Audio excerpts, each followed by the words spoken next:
Assalamualaikum Abi. Waalaikumsalam warahmatullahi wabarakatuh. Kedatangan ulun tuan keno dari kota Luk Semawe. Ulun tuan ketua Gaptat kota Luk Semawe. Giat, alhamdulillah. Nah, sabo pertanyaan donut tanyang ni Ba Abi. Bagaimana aturan Aceh zaman Nabi? Ya, berat ada banyak. Ya Abi. Giat, alhamdulillah dah jawab. Jadi jawab dengan Bismillahirrahmanirrahim.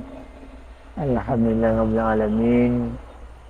Asyhadu an la ilaha illallah wa asyhadu anna Muhammadan abduhu wa rasuluh. Allahumma shalli ala sayyidina Muhammad wa ala alihi wa sahbihi ajma'in ya hayyu ya qayyum. Bika astaghiitsu ya Allah. Jadi lu jawab zaman yang dalam juga peradaban yang paling banyak dalam dunia itu peradaban Aceh. Pengaturan Aceh luar biasa. Bagaimana pengaturan kampung, pemerintahan kampung. Yang ketua lah kampung yang kecil, ketua put, ketua lapan, ketua masah. Yang banyak. Yang pemerintahan kampung.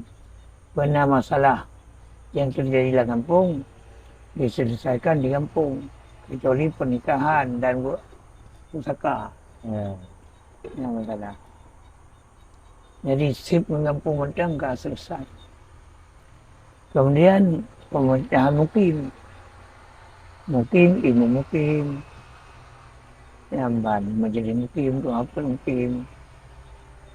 Dan masalah perkahwinan, masalah buat pusaka, mungkin. Kemudian nak ada kadinan. Kadinan menjabat sebagai imam masjid dalam mukimian. Dia mukim sagawa, merancit. Nah, ketua sagawa, baik sifat oleh balang atau oleh lain. Adalah nak menjadi sagawa. Tua apa sagawa? Tua lapan. Yang masalah. Kemudian dia dengan daerah. Daerahnya sedikit bupati. Oleh daerah. Majlis daerah melantik. Kemudian wilayah. Tambah. Oleh wilayahnya tingkat gubernur. Hanya untuk majlis wilayah. Kemudian jadinya negara Aceh.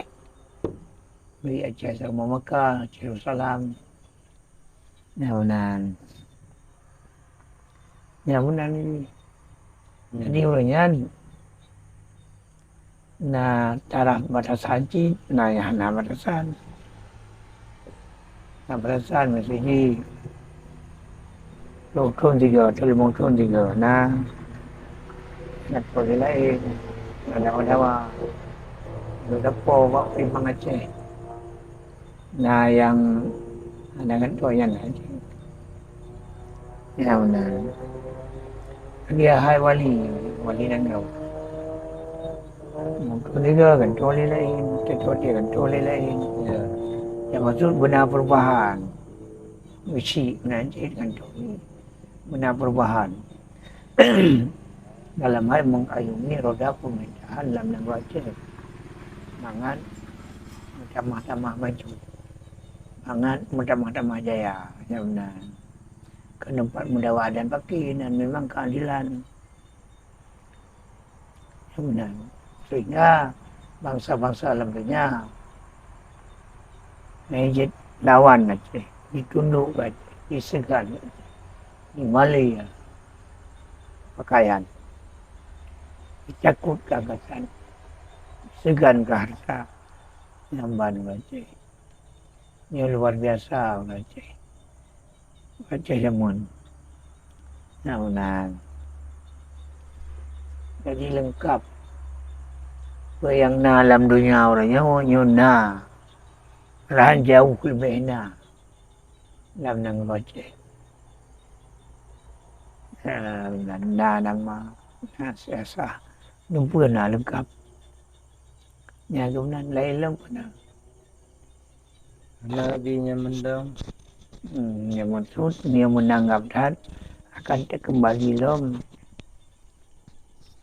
Yang maksud, dah anak sabandat lagi nyala. Ya. Dia fungsikan mukim, gampung, dan lain-lain. Yang baik. Camat, jaman satu makan. Mandu punya fungsi. Yang baik. Maya perkara kawai putus kampung kerana hak di pemerintah yang nyatanya jadi begitu pula lain. Yang dari mana? Dari yang ban yang jauh tinggal tak berhala yang baik. Yang penting beramal, berdamai, bermakmur. Kena dawangan pakai lelah. Dan Allah ya majma'in. Assalamualaikum warahmatullahi wabarakatuh. Waalaikumsalam warahmatullahi wabarakatuh.